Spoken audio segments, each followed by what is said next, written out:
The best example of women-owned business in Guatemala, for me, are the greenhouses.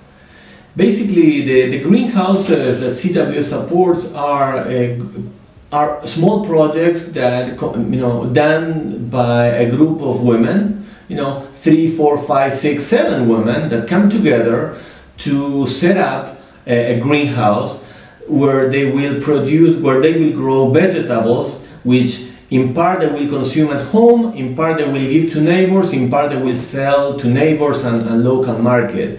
When we started with our partner CIEDEG supporting greenhouse-based production of vegetables by indigenous women in Guatemala, we saw them mostly as a tool to address food security, to advance food security. With the time we learned that they were basically, in some aspect, they were really real businesses, because women were making a profit, they were making money, they were thinking in the greenhouses as an income generation project, not only as a vegetable production system, but also as an income generation project for them that will help them to provide the income they need to buy food they don't produce and to deal with some health and education and transportation costs of the family.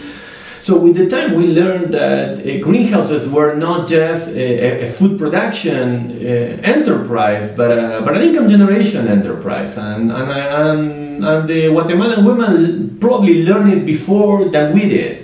And the fact that we started 10 years ago and that 10 years later we have close to 100 of these greenhouses running, functioning, in most cases with no support from CWS, because support was focused on the first years, but then they become autonomous entities, self-sustained by the women. It makes me especially proud, because we also had a lot of questions at the beginning about the sustainability or the viability of the greenhouses once CWS support ended, And here we are, 10 years later, almost 100 greenhouses, unless, with the exception of the new ones, all of them, or the vast majority of them, are totally autonomous from CWS. We continue monitoring them, providing some technical assistance, and basically are sustained even economically by the women that run them.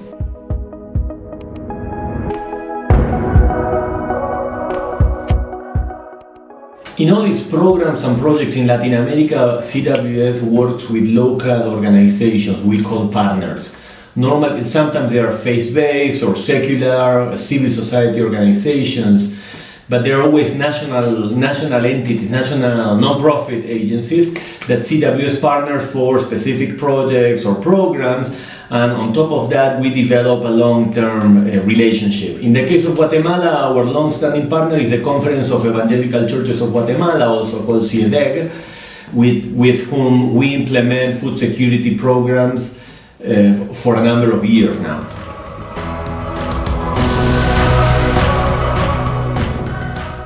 What makes me more proud of CWS working in Guatemala is that 20 years after the war ended in the country, CWS is still in Guatemala. 20 years ago, the peace accords were signed, and still to this day, CWS is along its partners in Guatemala trying to bring peace, justice, end poverty and hunger in Guatemala. We didn't get tired. We didn't go somewhere else. We stay with them until the promise of the peace accords is fulfilled by children, women, rural families, and young people in Guatemala.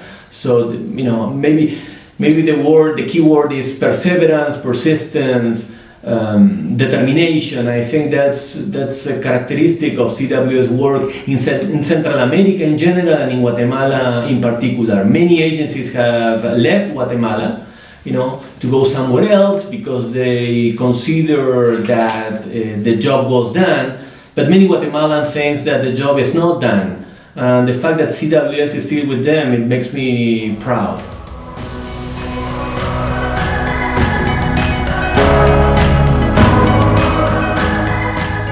The biggest challenge I see especially for rural families that are part of the food security program, not only in Guatemala but in Central America, has to do with the consequences of climate and climate change. Very longer than usual dry seasons. For instance, that damage crops and yields. So leading with the consequences of climate would be one of the challenges that I think affect the most the rural families that are part of this program. Taking a little bit of distance and looking at the countries and the Central American nations, I think that one of the main challenges I see for the region is the epidemic of violence and poverty that drives many people, including mostly young people, to leave their hometowns and communities and migrate internally to neighboring countries, sometimes to the US, basically because they don't find in their own country the possibility to live in peace, to have a decent job and a life. So I think that weak governments that do not make decisions in favor of the poor, that are many times infected with corruption. I think that's a structural challenge that question the very viability of some countries. I mean, it's impossible. No country in the world will be built from the outside. It's from the inside by their own citizens. And there's no enough donations of food, medicine, supplies, technical assistance that will replace what a good government and what good citizens, will do. And I think that's one of the challenges in Central America is for Central Americans to have the governments they need and deserve, a government that brings peace, jobs, and sustainable development.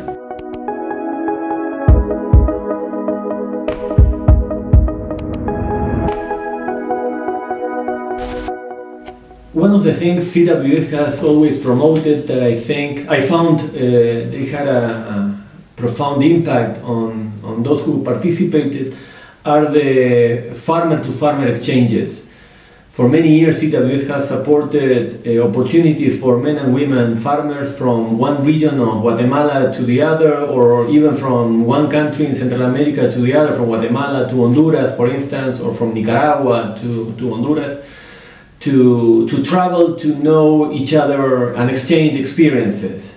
We call those farmer-to-farmer exchanges or peer learning opportunities, and they have had a tremendous impact on those who travel and those who hosted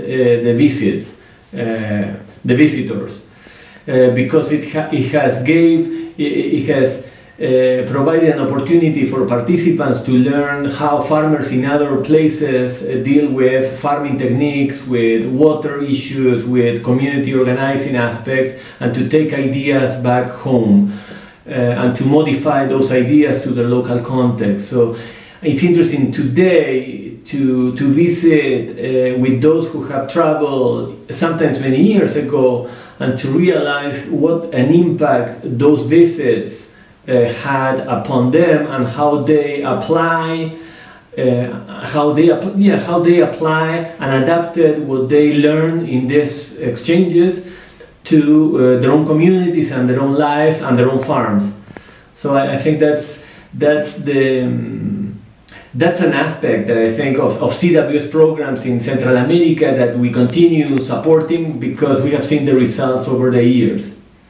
We are out of time for now. I thank you all for your good questions, and I want to thank especially everyone who is participating in a crop hunger walk this year, because you are helping to support our work in Guatemala and worldwide. With your participation in crop hunger walks, you are helping to end hunger one step at a time. So from here we want to work with you. Thank you very much.